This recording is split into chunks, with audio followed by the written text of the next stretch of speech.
Coraline, she said. Darling, what a funny place to fall asleep. And really, this room is only for best. We looked all over the house for you. Coraline stretched and blinked. I'm sorry, she said. They fell asleep. I can see that, said her mother. And wherever did the cat come from?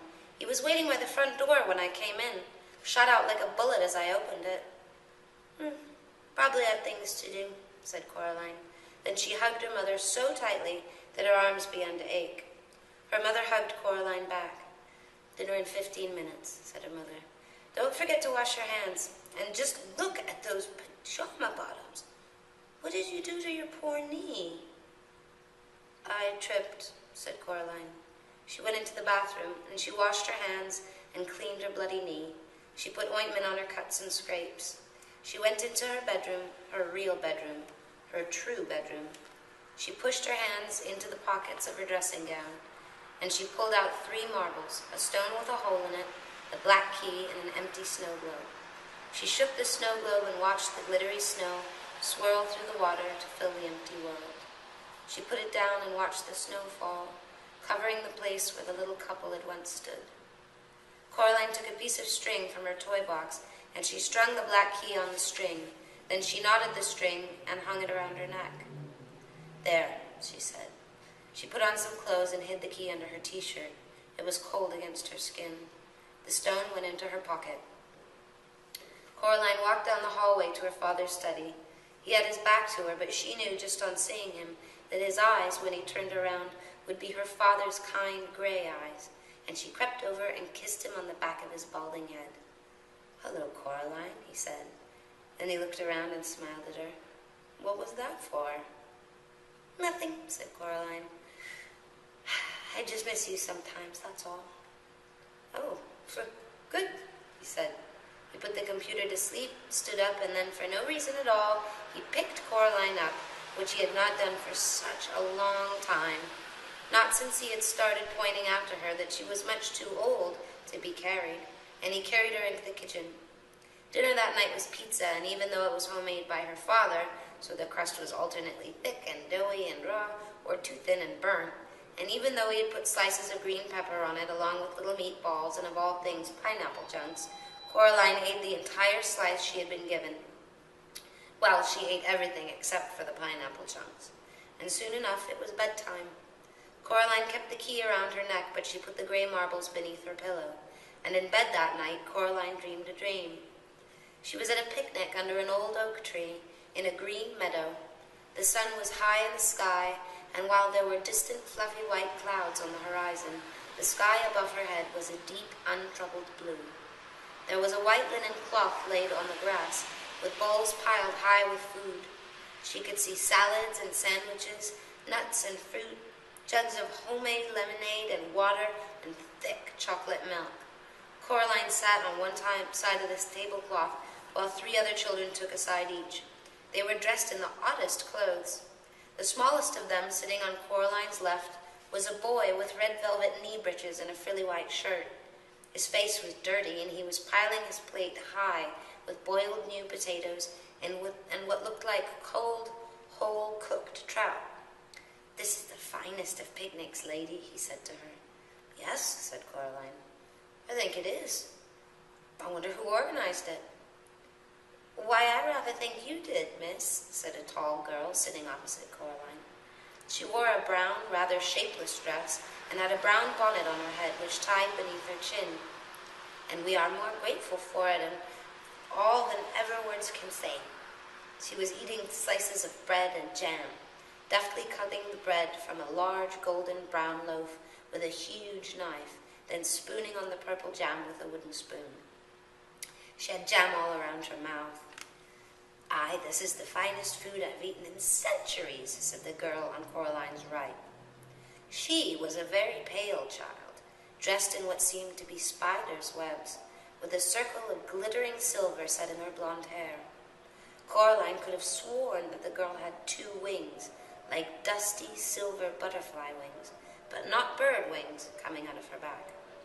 The girl's plate was piled high with pretty flowers.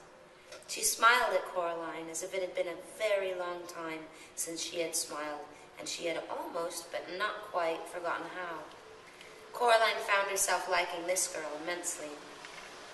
And then, in the way of dreams, the picnic was done, and they were playing in the meadow, running and shouting and tossing a glittering ball from one to another.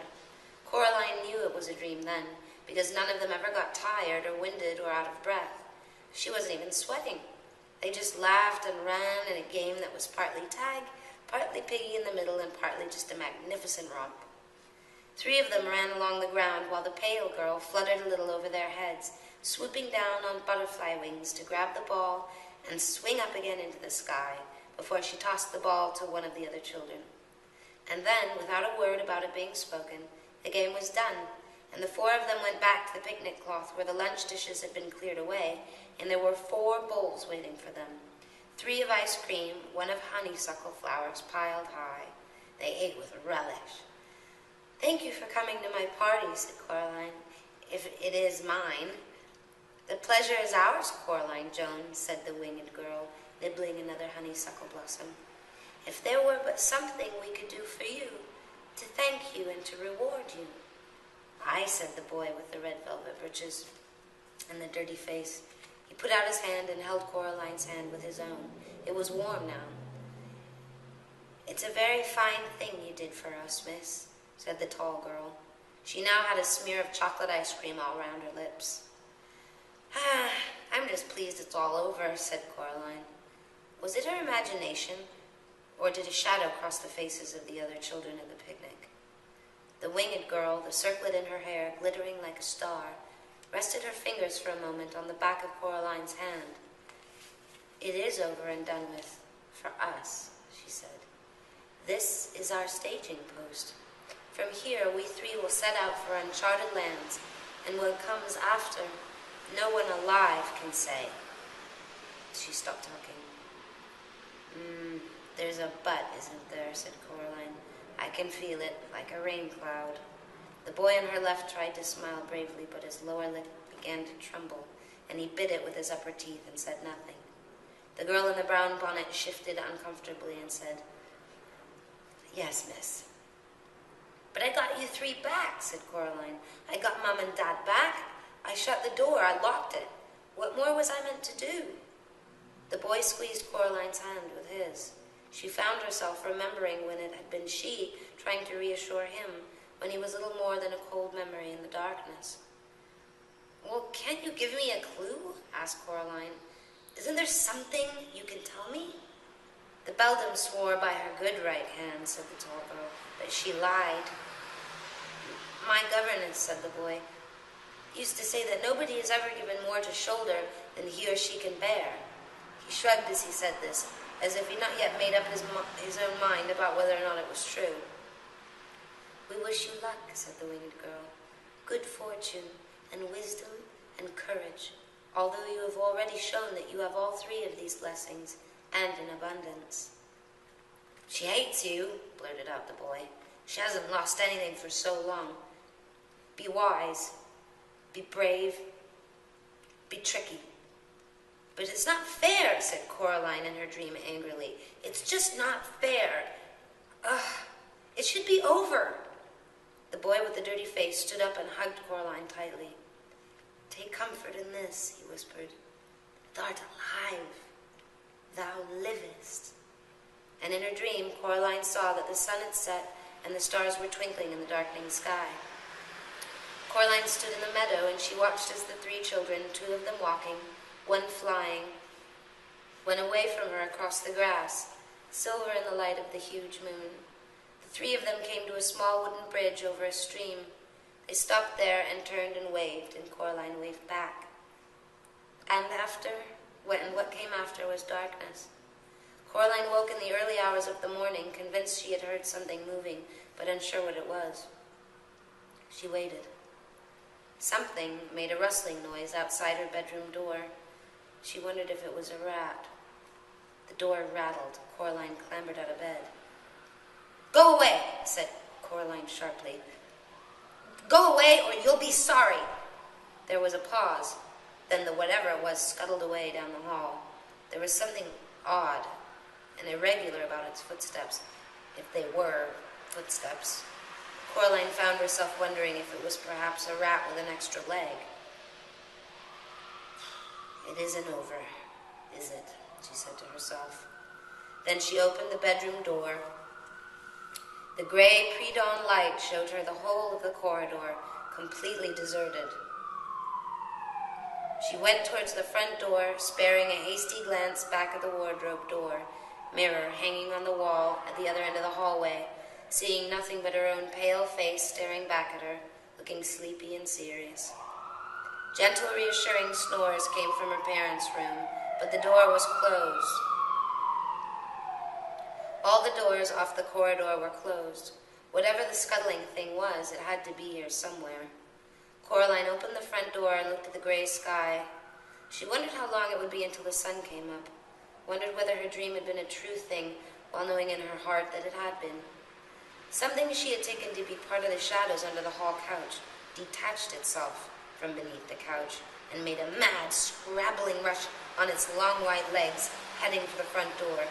Coraline's mouth dropped open in horror, and she stepped out of the way as the thing clicked and scuttled past her and out of the house, running crab-like on its too many tapping, clicking, scurrying feet. She knew what it was, and she knew what it was after. She had seen it too many times in the last few days, reaching and clutching and snatching and popping black beetles obediently into the other mother's mouth. 5-footed, crimson-nailed, the color of bone. It was the other mother's right hand. It wanted the black key.